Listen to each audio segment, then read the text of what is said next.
प्रिय छात्रों, जैसा कि पिछले दिन हम सब अपनी पाठ्य पुस्तक हिंदी के संस्कृत खंड से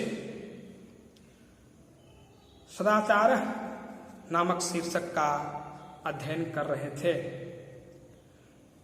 उसी कड़ी में आगे बढ़ते हुए आज अगली पंक्तियों का हिंदी में अनुवाद करेंगे। सदाचार का हिंदी में अनुवाद उस दिन हो रहा था, पिछले दिन उत्तम आचरण।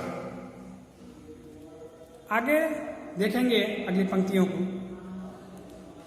सदाचार नाम नियम संयमो पालनम इंद्रिय संयम सदाचारस्य मूले तिष्ठति। इंद्रिय संयम युक्त आहार विहारेण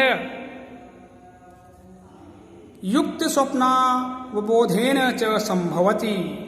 किम युक्तम किम अयुक्तम इति सदाचारेण निर्णेतुं शक्यते। कहा कि सदाचार नाम नियम संयमो पालनम, नियम और संयम के पालन का नाम ही सदाचार है। नियम और संयम के पालन का नाम ही सदाचार है। इंद्रिय संयम सदाचारस्य मूले तिष्ठति। इंद्रिय संयम सदाचार के मूल भाग में स्थित है। इंद्रिय संयम माने इंद्रियों पर संयम रखना। इंद्रियां शरीर की इंद्रियां हैं जिसके वश में मनुष्य होकर के इस संसार में हंसी का पात्र बनता है। गोस्वामी जी ने लिखा था कि परबस जान हंसो इन इंद्रिन निज बस हो न हंसई हो। अब हमने इंद्रियों को वश में कर लिया है। हनुमान जी जितेंद्रिय थे। गोस्वामी तुलसीदास जी जब हमने इंद्रियों को वश में किया तभी वो गोस्वामी कहलाए। तो इस प्रकार से इंद्रिय संयम जो है वो सदाचार के मूल भाग में स्थित है। इंद्रिय संयम युक्त आहार विहारेण। इंद्रिय संयम संभव कैसे है? कहा युक्त आहार विहारेण। आप उचित आहार करिए, सही भोजन करिए। और विहार माने सही स्थान पर घूमिए, गलत स्थान पर घूमने मत जाइए जहां आपकी मानसिकता खराब हो। तो इंद्रिय संयम युक्त आहार विहारेण। इंद्रिय संयम उचित आहार विहार से, आहार माने भोजन और विहार माने घूमना।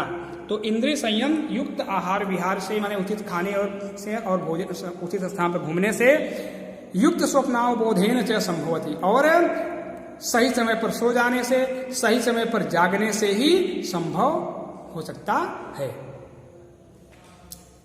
किम युक्तम किम अयुक्तम, क्या उचित है, युक्त है उचित है, किम अयुक्तम और क्या अनुचित है। इस सदाचारेण निर्णेतुं शक्यते।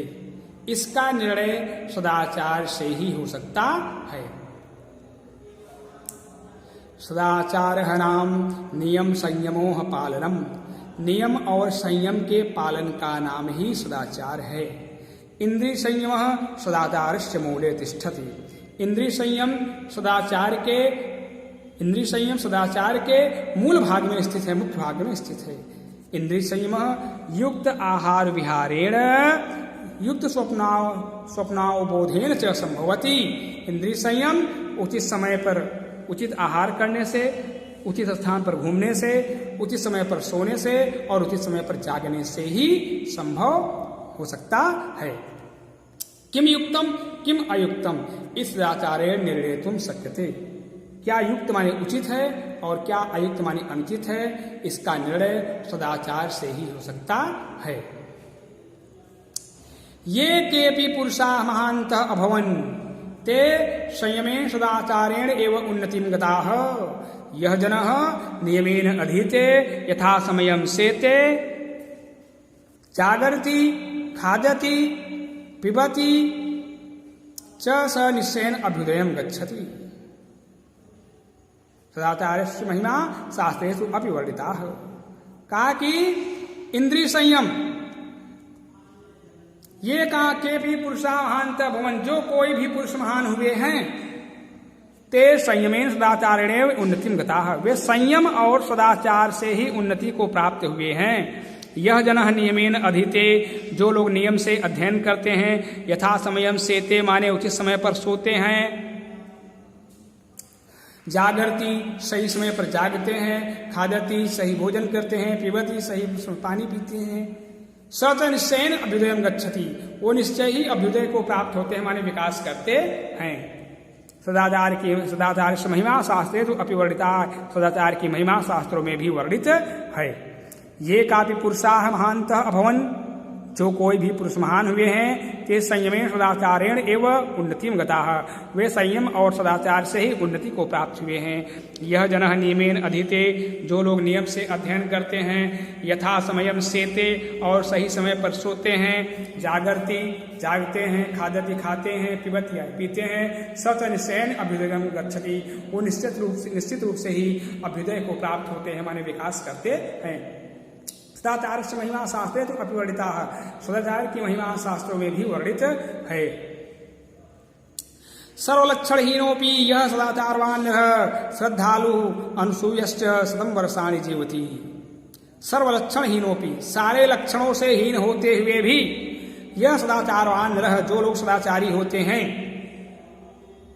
श्रद्धालु होते हैं, अनसूय माने ईर्ष्यालु नहीं होते हैं, शतं वर्षाणि जीवति वे 100 वर्षों तक जीते हैं। शतं वर्षाणि जीवति 100 वर्षों तक जीते हैं। आचारा लभते ह्यायु, आचारा लभते श्रेयम, आचारा लभते कीर्तिम, आचारः परम धर्म। सदाचार से ही आयु माने आयु बढ़ती है, सदाचार से आयु बढ़ती है। आचारा लभते श्रेयम, श्री माने लक्ष्मी, और सदाचार से ही लक्ष्मी आती है, लक्ष्मी बढ़ती है। आचारा लभते कीर्तिम, सदाचार से ही कीर्ति बढ़ती है, कीर्ति की प्राप्ति होती है, यश बढ़ता है। इसलिए आचार है परम धर्म, सदाचार ही सबसे श्रेष्ठ धन होता है। फिर से का सर्वलक्षणहीनोपि यह सदाचारवान नरः श्रद्धालु अनसूयश्च शतं वर्षाणि जीवति। माने सर्वलक्षणहीनोपि सारे लक्षणों से हीन होते हुए भी यह सदाचारवान नरः जो व्यक्ति सदाचारी होता है, उत्तम आचरण वाला होता है, श्रद्धालु होता है, अनसूयश्च माने ईर्ष्यालु नहीं होता।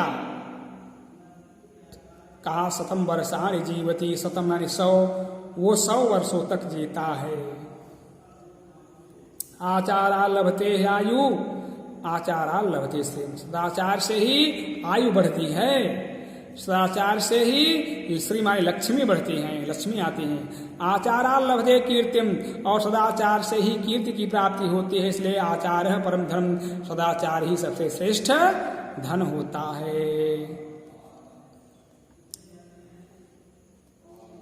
कहा कि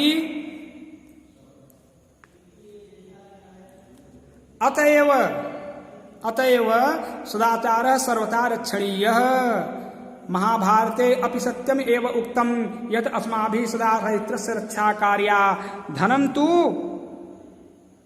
तु आयाति याति च, चरित्रम यदि नष्टम स्यात् तर्हि सर्वं विनष्टं भवति। कहा अतएव सदाचार सर्वथा रक्षणीय, इसलिए सदाचार की सर्वथा यानी हमेशा रक्षा करनी चाहिए। धन महाभारते अब सत्यम एवं उत्तम, महाभारत में भी सत्य ही कहा गया है, उत्तम यानी कहा गया है यत् कि अस्माभि हमें सदा चरित्र से रक्षा कार्य, हमें सदा यानी हमेशा, हमें हमेशा चरित्र की रक्षा करनी चाहिए। धन तो आयाति याति च, आयाति यानी आता है, याति माने चला जाता है। धन तो आता है और चला जाता है, चवानी और धन तो आता है और चला जाता है। चरित्रम यदि नष्टम स्यात्, अगर चरित्र नष्ट हो गया तरहि सर्वम विनष्टम भवति, सब कुछ आपका नष्ट हो गया, विनाश खत्म हो गया। फिर देखेंगे अतएव चरित्र से अतएव सदाचार सर्वथा रक्षणीय, इसलिए सदाचार की हमेशा रक्षा करनी चाहिए। महाभारते अपि सत्यम एवं उत्तम, महाभारत में भी सत्य ही कहा गया है यत् कि अस्माभिः सदा चरित्र से रक्षा कार्या, हमें हमेशा चरित्र की रक्षा करनी चाहिए। धन तो आयाति याति च, आता है और चला जाता है। चरित्रम यदि नष्टम स्यात्, और ये चरित्र नष्ट हो गया तरहि सर्वम विनष्टम भवति, तब फिर आपका सब कुछ विनष्ट हो गया, सब खत्म हो गया। इसलिए कहा वृत्तम यतनेन संरक्षेत, वित्तम आयाति याति च, अक्षीणो वित्ततः क्षीणो वृत्ततस्तु हतो हतः। वृत्त है और वित्त है। वृत्त माने चरित्र होता है और वित्त माने धन होता है। वृत्तम यतनेन संरक्षेत, वृत्त यानी चरित्र, चरित्र की यत्नपूर्वक रक्षा करनी चाहिए। वित्तम आयात याति च, धन तो आयात माने आता है, च माने और, यात माने चला जाता है। धन तो आता है और चला जाता है। अक्षीणो वित्ततः क्षीणो, वित्ततः क्षीणो अक्षीणो। अगर आप वित्त से क्षीण हो गए, धन से क्षीण हो गए, धन नुकसान हो गया, तो अक्षीणो माने मान के चलिए कि आपका कुछ नुकसान नहीं हुआ। लेकिन वृत्ततस्तु हतो हतः, अगर आपका चरित्र नष्ट हो जाता है तो समझिए हतो हतः पूरी तरह से आप मार दिए गए, आपका सब कुछ नष्ट हो गया। वृत्तम यतनेन संरक्षित, वृत्त की चरित्र की यत्न पूर्वक रक्षा करनी चाहिए। वित्तम आयाति यातित, धन तो आता है और चला जाता है। अक्षीणो वित्ततः क्षीणो, वित्ततः क्षीणो अक्षीणो। अगर आप वित्त से क्षीण हो गए, अगर आपका धन नष्ट हो गया तो अक्षीणो माने समझिए कुछ नष्ट नहीं हुआ। लेकिन वृत्ततस्तु हतो हतः, अगर आपका चरित्र नष्ट हो गया तो समझिए कि आपका सब कुछ नष्ट हो गया। इस प्रकार से सदाचार नामक शीर्षक की व्याख्या पूर्ण हो गई। अगले दिन अगले शीर्षक की शुरुआत करेंगे। आप इसका अध्ययन करेंगे।